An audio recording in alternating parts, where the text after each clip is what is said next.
Hoje eu quero conversar contigo sobre uma pergunta que aparece com frequência aqui no consultório.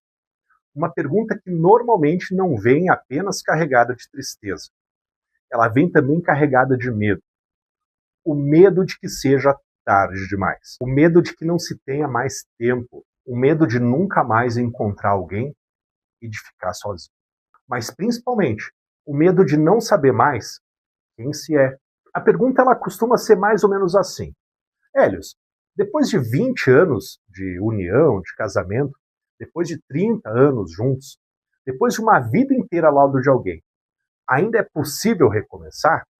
E como é que eu faço para recomeçar? E eu gostaria de refletir com vocês sobre essa pergunta hoje. Porque, curiosamente, muitas vezes, ela não é exatamente uma pergunta apenas sobre relacionamentos. Ela acaba se tornando uma pergunta sobre identidade. Quando passamos aí 20, 30 ou 40 anos ao lado de alguém, não construímos apenas uma relação. Nós construímos uma vida juntos. Nós trocamos e fundimos hábitos. Nós fundimos rotinas.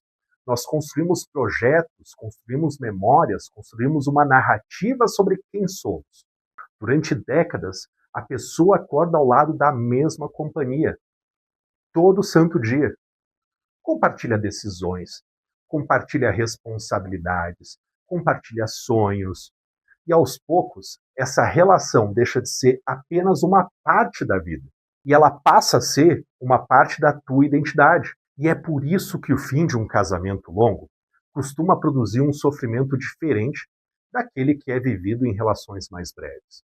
Não é apenas a perda do outro, é a perda de uma versão de si mesmo. Quando uma relação de décadas termina, a pessoa não perde somente um companheiro, ela perde uma rotina, ela perde uma história compartilhada, ela perde um futuro imaginado. E em muitos casos, ela pode perder também as referências que utilizava para se reconhecer. É comum ouvir algumas frases do tipo: eu não sei mais quem eu sou, eu não sei mais o que fazer agora que eu estou sozinho, eu não sei nem mais do que eu gosto. Passei tanto tempo cuidando dessa relação que acabei esquecendo de mim.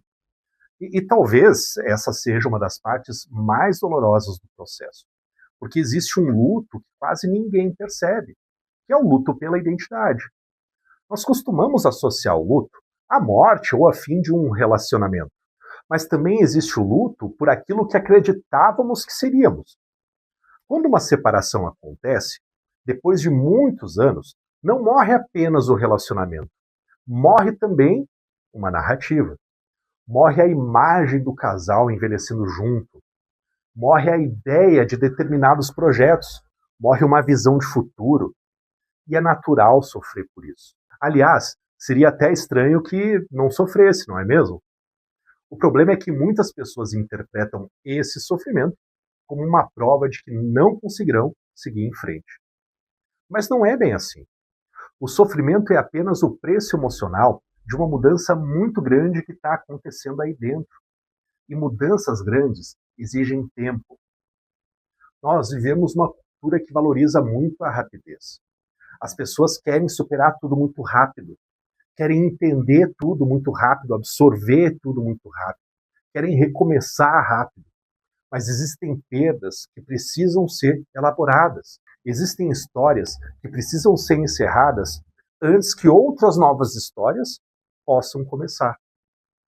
Uma das armadilhas mais comuns depois de um casamento longo é acreditar que a única solução para a dor é encontrar uma outra pessoa, como se um novo relacionamento fosse resolver automaticamente o vazio deixado pelo anterior. Mas muitas vezes o que está faltando não é um novo parceiro. Na realidade, o que está faltando é um reencontro consigo. Porque durante décadas, a identidade foi construída em torno do nós. E agora existe a tarefa de reconstruir o eu. E essa tarefa, ela pode assustar. Ela assusta porque ela exige perguntas que talvez nunca tenham sido feitas antes.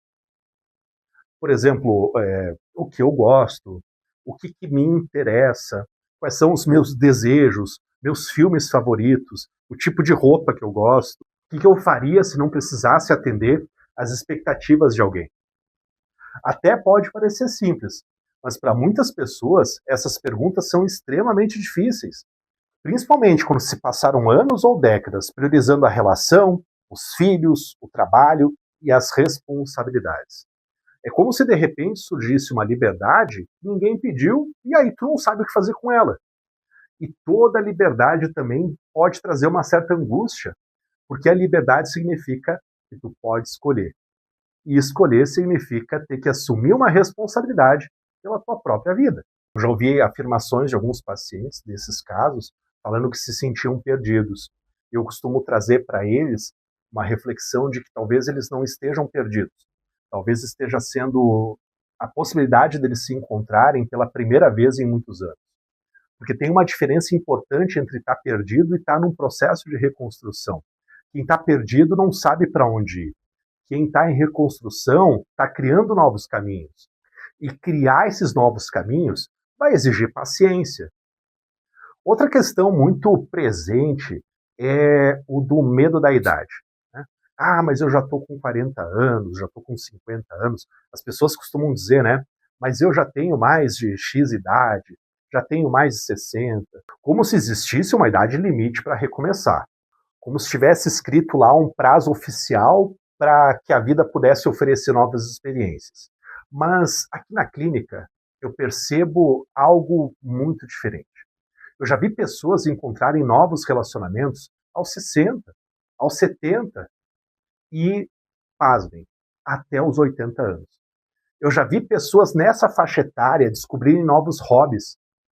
Pessoas nessa idade mudarem de cidade, mudarem de carreira, fazerem novas amizades e com laços profundos, redescobrindo a própria alegria. O que impede o recomeço raramente é a idade. O que impede o recomeço costuma ser o medo de fracassar, o medo de sofrer novamente, o medo talvez de parecer ridículo, o medo de não corresponder às expectativas dos outros. Mas existe aqui uma pergunta que eu considero muito importante. Será que o objetivo é encontrar alguém? Ou será que o objetivo é construir uma vida que vale a pena ser vivida? Talvez do lado de outra pessoa. Porque essas são questões diferentes, entende? Quando a pessoa consegue construir uma vida rica de significado, ela deixa de procurar alguém para preencher um vazio interior. E passa a procurar alguém para compartilhar uma vida que já faz sentido. Existe uma maturidade muito bonita que pode surgir depois do fim de um casamento muito longo. A maturidade de perceber que amor não é fusão, que identidade não precisa depender da outra pessoa, que companhia é diferente de dependência, que estar só é diferente de estar abandonado. Só que essa maturidade exige atravessar por esse luto. E não tem atalho. Não existe fórmula mágica. O que existe é tempo. E esse é individual. É o tempo de elaboração, o tempo de acolhimento interno. E precisa-se ter coragem. Coragem para encerrar um capítulo sem transformar esse capítulo em toda a história. Porque talvez o maior erro seja acreditar que o fim de uma relação invalida tudo aquilo que foi vivido até aqui. Porque não invalida. Os anos vividos, eles continuam existindo. Os aprendizados continuam existindo. As memórias continuam ali. Existe um eu antes do nós e um eu depois do nós. Nada disso desaparece. O relacionamento até pode ter acabado, mas a história vivida, ela continua fazendo parte de quem tu é. E talvez seja justamente por isso que eu gosto de lembrar algo para os meus pacientes. Tu não está começando do zero. Tu está começando da experiência. Quem recomeça aos 20 anos tem energia. Quem recomeça aos 50 ou 60 tem experiência. E a experiência é um recurso extraordinário. Talvez tu não seja mais a mesma pessoa de décadas atrás. Mas talvez essa seja exatamente a melhor notícia, porque agora tu sabe mais sobre ti. Tu sabe os teus limites, tu sabe os teus valores, tu sabe o que serve e o que não serve mais na tua vida. É sobre aquilo que tu aceita, e é sobre aquilo também que tu não aceita mais. Então, se tu está vivendo o fim de uma relação longa, eu gostaria de te deixar essa reflexão. Talvez a pergunta não seja, será que ainda dá tempo de recomeçar? Talvez o questionamento mais adequado aqui seja: o que eu quero construir com tudo que eu vivi até aqui? A vida ela não termina quando uma relação se vai. Às vezes ela apenas muda de capítulo. É uma nova página que vai se abrir. E alguns dos capítulos eles são mais bonitos justamente naqueles que a gente não sabe exatamente o que vai ser escrito. E se tu gostou desse vídeo, eu vou pedir a gentileza para curtir aqui embaixo, te inscrever no canal, compartilhar esse material para o maior número de pessoas. Eu sei que a minha audiência ela está em uma faixa etária ali dos 25 aos 40, então daqui a pouco, se esse material não serviu exatamente para ti, compartilha para o vô, para a avó, daqui a pouco para o pai, para a mãe, que já passaram ou estão passando por uma situação como essa. Fica aqui a sugestão do YouTube para outros 2 vídeos, e eu te agradeço da assistência e até uma próxima.